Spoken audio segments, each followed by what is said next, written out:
Hey, okay, I've been thinking, well, we're not friends, but, they probably don't know I even exist, but, there's this other YouTuber called The Not So Good Artist, it's D as in the letter D, and they made this video in which the Espada, they're from Bleach, and, oh yeah, also, if you haven't watched either Bleach or Naruto, don't watch this, because this is kind of gonna be spoiler-ish territory. Well, yeah, no, it's definitely spoiler territory. So, 5, 4, 3, 2, 1, 0. Okay. So here, that means you've watched both Naruto and Bleach. So, they made this video in which the Espada are Akatsuki. They also made a vice versa video in which the Akatsuki are Espada, and they even made another video that showed their resurrections. So maybe just look up Espada as Akatsuki, and then you'll find the one made by the Not So Good Artist. Go check out their channel. They probably really appreciate that. And yeah, so they recently made this video. It's made about a week ago, in which the Espada, as aforementioned, are made into Akatsuki members. So I thought it'd be a nice idea to do a video on their jutsus and backstories. So, yeah, and I also asked for permission, so, I don't know if this is illegal or not, but, copyright, what was it? Copyright disclaimer. Yeah, copyright disclaimer. I am not taking credit for any of this work. I did not do it, and I could not do it in a million years. So, let's get started. Yeah. These are the Espatsuki. I call them Espatsuki, and just in case anyone's wondering, for the Akatsuki made into Espada, I call them Akatsuta. They made another video with the Stride Pirates, but I won't get into that. So for the first one, we're focusing on Nero. He is, well, in his backstory is that he practices the Chimera body. Well, his powers is that he uses the Chimera Jutsu, which was featured in Naruto Will of Fire movie. He essentially uses it to absorb other people into his body, thus gaining access to their jutsu and their chakra. He, however, does not have infinite chakra reserves, so he does have weaknesses. He also tries to avoid souls that have high levels of chakra and more powerful people because they have a chance of retaining their individuality among all the souls he's acquired and interfering with. And you can see him. Yeah. Next one is what's his name? His name's hard to pronounce. This is Zalaporo Grons. I'm just gonna assume I said that. He's the 8th Espada. I'm also gonna see if I can find any links between the 8th Espada here and the 8th Espada in the Akatsuki thing. So, you know what, no spoilers. He's like the Orochimaru of the group. He's not gonna defect, but he's still a very clever scientist. He studied the cursed mark, so that'll play a big role in a bunch of the other Espatsuki's abilities. But his main jutsu is the it's the body doll link jutsu, in which he's able to send out dolls he's able to send out dolls that are under his command. They're pretty small, so they don't really pack a punch, but once they ingest some of your DNA, it usually has to be flesh or some hair. Blood helps strengthen the connection. He's able to interfere with your body. Now, crushing the dolls. Now, if you've actually seen Bleach, you'll know that crushing the dolls or taking them apart doesn't actually hurt the person, but since they can't feel everything, it will cause them great pain, and he can essentially crush their innards with the stuff that's inside the dolls. I like to think I did a pretty good job on this one in comparing him to Datara, because Datara carries dolls and detonating clay, and is actually he's not very good in a fist fight, and neither, well, or rather, he's not shown in a fist fight, and neither is Zalporo. He mainly just relies on his ability. Now here is the 7th one. He's the guy with spikes on his head. You can see him. Yeah. This is Zamari. He comes from the village hidden in the sun. I say that because of the mark on his arm. Looks kind of like a sun tattoo. This is where I kind of start to play around with the backstories. He used to be just a regular hidden sun ninja, but until he was able to steal the eyes of an Uchiha that he's slain. The Uchiha was mortally wounded, so it wasn't really a battle, but after attaining the eyes, he became much more powerful and became the star of the Sun Village. However, multiple nations, but rival villagers heard of this, so while he was out on a mission, they came back they slew the village in hopes they slew the village. That sounds wrong. They slew the village. He came back to the horror that his entire village had been destroyed, and the death of all of these people caused him to gain the Mangekyo Sharingan. He was later able to find another Uchiha, and with his Mangekyo, he attained the Eternal Mangekyo. His Mangekyo Sharingan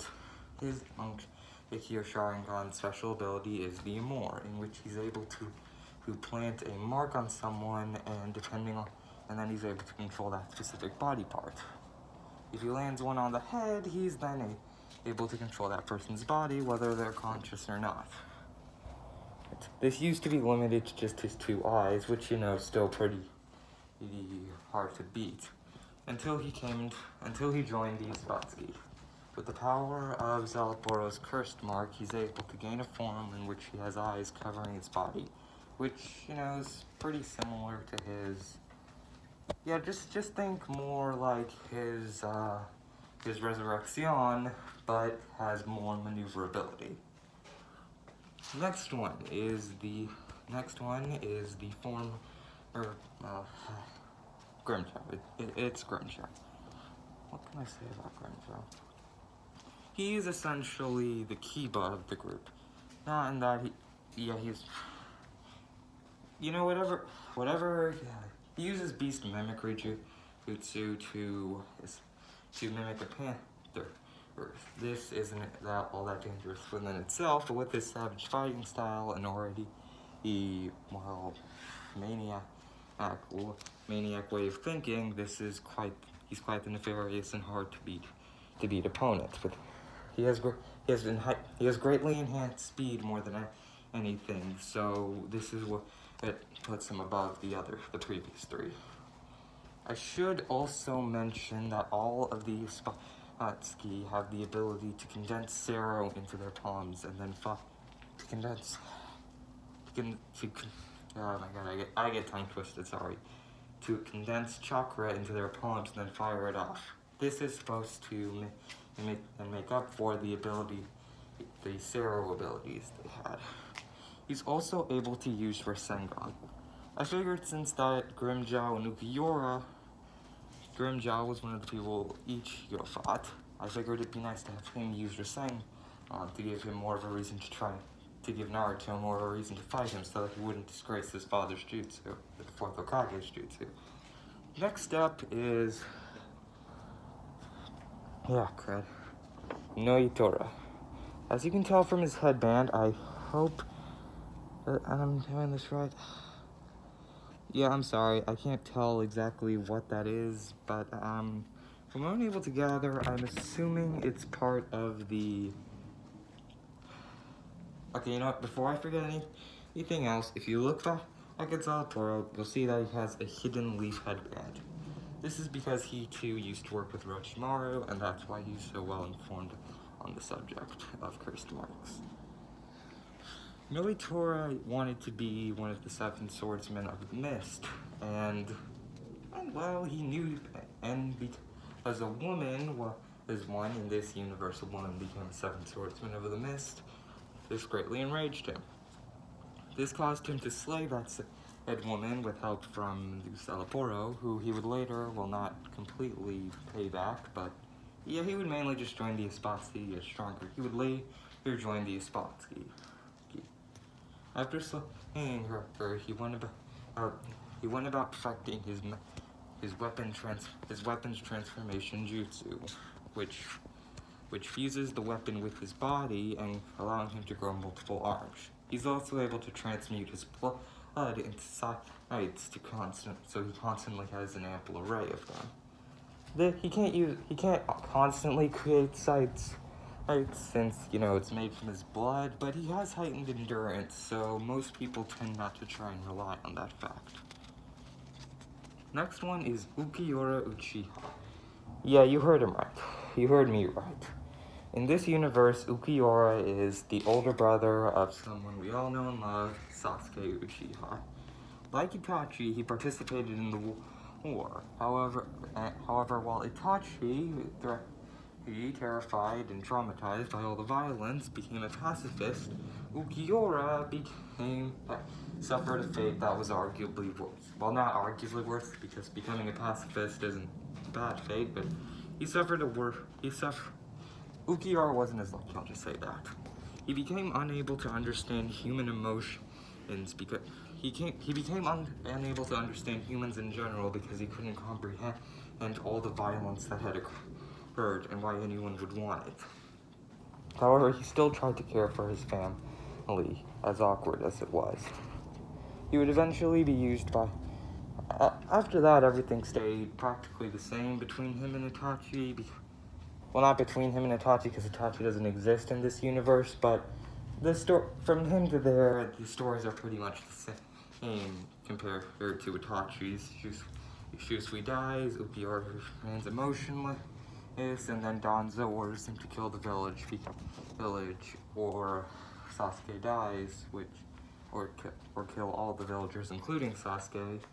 And Ukiura accepts because even though he can't understand emotions, he does this because of his brother. After the slaughtering, however, he ended up feeling great regret but and was disgusted by himself since he couldn't cry, which is why he has the markings in his face, so he's perpetually crying. He too can use Rasengan, because again, Naruto doesn't want him misusing his father's jutsu, which, kind of makes sense, but when you think about it for enough time, you realize it doesn't make sense, but it's Naruto, he's just gonna... It's Naruto, he'll just go in guns blazing like always. But his main jutsu is the Super Lance Jutsu, in which he condenses chakra into a lance and throws it. He too wields a curse mark, which allows him to grow bat-like wings, allowing for great maneuverability, defense, offense, and aerial attacks. He can combine the Rasengan with his Super Lance Jutsu to create a Rasen Lance Jutsu. Well, not to create the Rasen Lance, which is just like the Super Lance Jutsu, except the paint is perpetually always spinning and the power is greatly enhanced. Now for Tier Hollybell. It's correct. Harabell. I'm just gonna call her Harabell. Oh.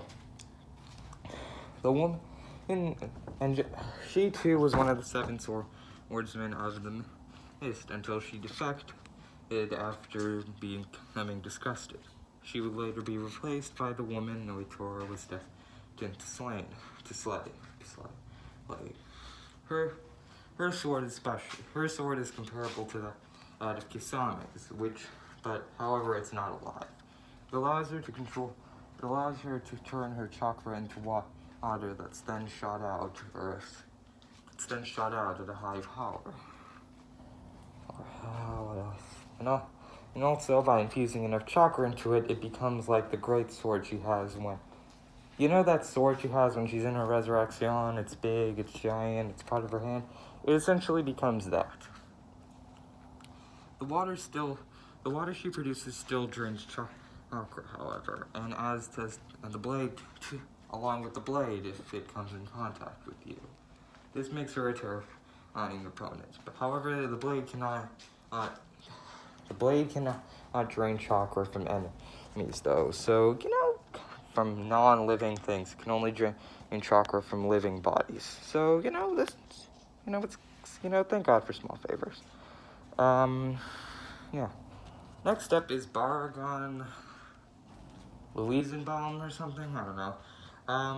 He, as you can tell by the headband that he modified into a crown, he believes himself to be the king of Belief Village, even though he was outcast long ago. If you watch Naruto, there was kind of this arc where there's a whole thing about there can't be two kings in Belief. And yeah, Baragon kind of took it to the next level and started rampaging and destroying things from inside Belief, and had he not been stopped by all three Sannin, he most likely from all three Sannin and two Hokage level. And okay, if he had not been stopped by all three Sannin and third and fourth Hokage, he would have most likely caused more damage than the Nine Tails did. This is because of his disintegration jutsu, which as is expected, well, it's more of decaying jutsu. Decaying mist jutsu, there it is. Which, as the name implies, he can create mist that decays everything around him. He himself, he turns his chakra into mist and then sends it out at his whim. He's able to coat his body in it, however, he himself is not immune to the effects, so he constantly has to keep up a shield. He has great chakra reserves, though, so again, usually not a problem. Though, if you're skilled enough, you can use that against him by, well, just dragging the fight on long enough. Don't know what else to say. Next up is Coyote Stark. The one thing I don't get about Bleach, some names introduce the first name first, and others, the first name's last. I just don't get that. The point is, Stark is, how do I put this? Raiga from Naruto, one filler arc, it was there's a whole Curry of Life thing. Well, if you don't, well, this will be your first time hearing of it then. He's essentially like Raiga in that he carries somebody around in his back all the time. It's not weird. Don't make it weird. That person is, you guessed it, Lily Net. She has great amounts of chakra. She has great amounts of chakra sealed within her, and she's essentially like his sword when she releases, and when she's out of the bag, and the bag she's in helps condense her form. She can't exactly exist outside the bag without special protection. It's like how do I put this? It's like a bracelet you wear on your hand, like a gauntlet glove. You get what I'm saying? Yeah, just look it up. Yeah, when she yeah.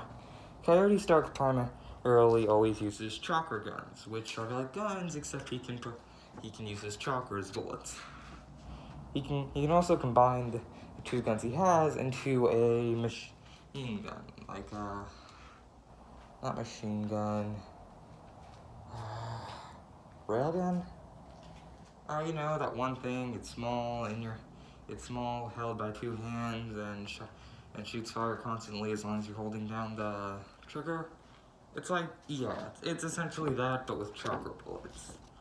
When Lily Nut releases her chakra, the chakra flows into Stark, and he's able to use that in a summoning jutsu, which summons spirit wolves.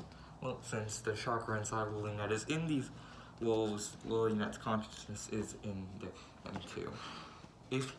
The wolves can be destroyed, but their skin is thicker than your average wolf, so it's going to be a hard task.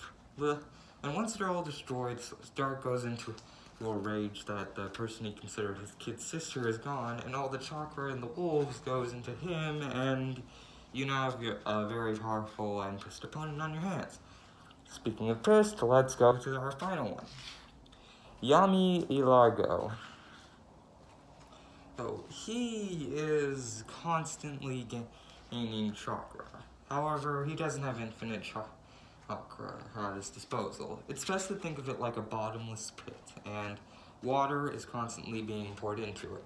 It doesn't have an infinite amount of water, but it can never be full. Oh. So his jutsu is the body morphosis jutsu. It's a step up from expansion jutsu, in which his entire body, it essentially grows to the size of his release in Bleach, except he still retains his human appearance, and his clothes grow with him. Thankfully, once he's able to fire off the chakra balls from before out of his mouth and his hands. And since he doesn't have multiple legs, he has much more maneuverability. He's also as fast as he was when he was regular size, but since he's larger, it kind of gets in the way, but not by much. He too is one of the people who uses the curse mark to become more ape-like and more larger. You know that giant form he took when he was fighting Kenpachi and Yakuya? It's like he's kind of really fat. He has two like gorilla legs and a tail, and the bottom fur is red. Yeah, that's the form he takes. He's a pretty big threat to deal with, which is why he was banished, and he was banished from his village for destroying everything constantly. Well, that's my video on the Espatsuki and explaining their... I think I did a pretty good job at explaining all their backstories, and the ones who I didn't, well, they just don't have much. They're just kind of there to fight, and I like to think I did a pretty good job on all of them. Tell me what you think, and I hope this video inspired you to watch Naruto and Bleach if for some reason you haven't. Well, bye.